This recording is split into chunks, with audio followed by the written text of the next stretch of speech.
શું અમેરિકામાં વસતા લાખો ભારતીયોના અસ્તિત્વ પર હવે કોઈ છુપો ખતરો તોળાઈ રહ્યો છે? જે સમાજે અમેરિકાના અર્થતંત્રમાં અબજો ડોલરનું યોગદાન આપ્યું, શું તેને જ હવે ટાર્ગેટ કરવામાં આવી રહ્યો છે? હિન્દુ અને ભારત વિરોધી વધતી જતી નફરત પાછળ કઈ તાકાતો કામ કરી રહી છે? અને શું ભારતીય મૂળના લોકોએ હવે લડત આપવી પડશે કે પછી સમાધાનનો રસ્તો શોધવો પડશે? 19 જાન્યુઆરી 2026ના રોજ યોજાયેલી એક ગુપ્ત બેઠકમાં લેવાયેલા ચોંકાવનારા નિર્ણયો શું હોઈ શકે છે અને હવે તમારા ભવિષ્યનું શું થશે તે જાણવા માટે જુઓ આજનો ખાસ રિપોર્ટ. મિત્રો, અમેરિકામાં છેલ્લા કેટલાક સમયથી ભારત વિરોધી અને હિન્દુ વિરોધી લાગણીઓ એટલે કે એન્ટી હિન્દુ સેન્ટિમેન્ટમાં ચિંતાજનક વધારો થયો છે, જેને ધ્યાનમાં રાખીને global organisation of people of Indian origin GOPIO દ્વારા એક મહત્વપૂર્ણ બેઠક બોલાવવામાં આવી હતી, જેમાં ભારતીય સમાજના અસ્તિત્વને બચાવવા માટે રણનીતિ ઘડવામાં આવી હતી.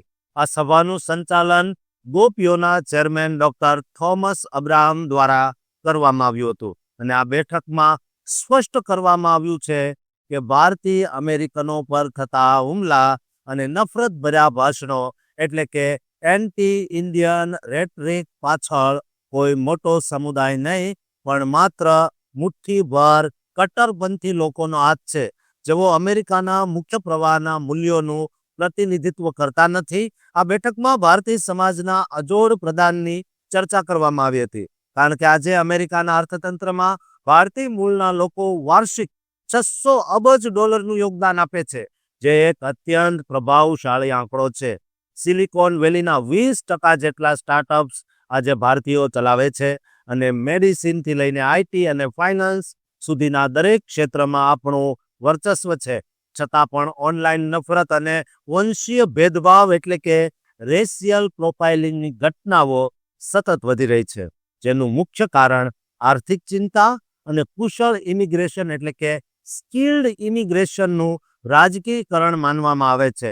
આ પડકારોનો સામનો કરવા માટે ગોપીઓ હવે સંઘર્ષના બદલે એક જવાબદાર વલણ અપનાવી રહ્યું છે અને તેમણે ભેદભાવની ઘટનાઓની નોંધ રાખવા માટે એક ખાસ સમિતિની રચના કરી છે, જે પીડિતોને મદદ કરશે અને લોકશાહીના મૂલ્યો એટલે કે ડેમોક્રેટિક નોર્મ્સને જાળવવા અન્ય લઘુમતી સંગઠનો સાથે મળીને કામ કરશે.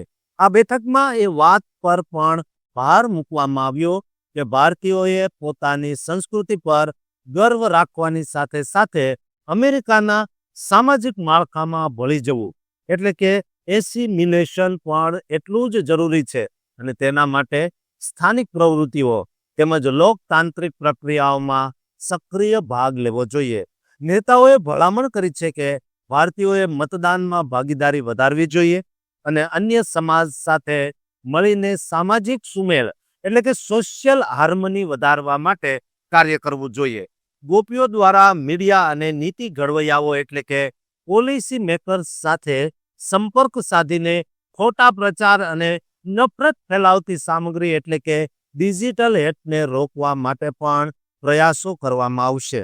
આ લડતને વ્યવસ્થિત રીતે ચલાવવા માટે એક ટાસ્ક ફોર્સની રચના કરવામાં આવી છે, જેમાં રાજેન્દ્ર ડિચપલ્લી, નાગરાજ સુબારાવ શર્મા, પંકજ શર્મા, મિરાજ જોશી અને જયશ્રી ચિંતલાપુરી જેવા સભ્યોનો સમાવેશ થાય છે અને તેમણે સમાજને વિનંતી કરી છે, જો તેમની સાથે કોઈ પણ પ્રકારનો અન્યાય કે સિવિલ રાઇટ્સનું ઉલ્લંઘન થાય તો તેઓ તુરંત ઈમેલ અથવા ફોન દ્વારા જાણ કરે.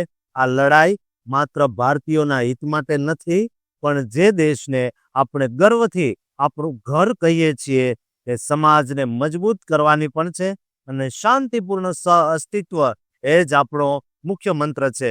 દોસ્તો, આ બેઠક અંગે અને લેવાયેલા નિર્ણય અંગે તમારું શું મંતવ્ય છે તે કોમેન્ટમાં જરૂર કહેજો અને આ ચેનલને સબસ્ક્રાઇબ કરી દેજો.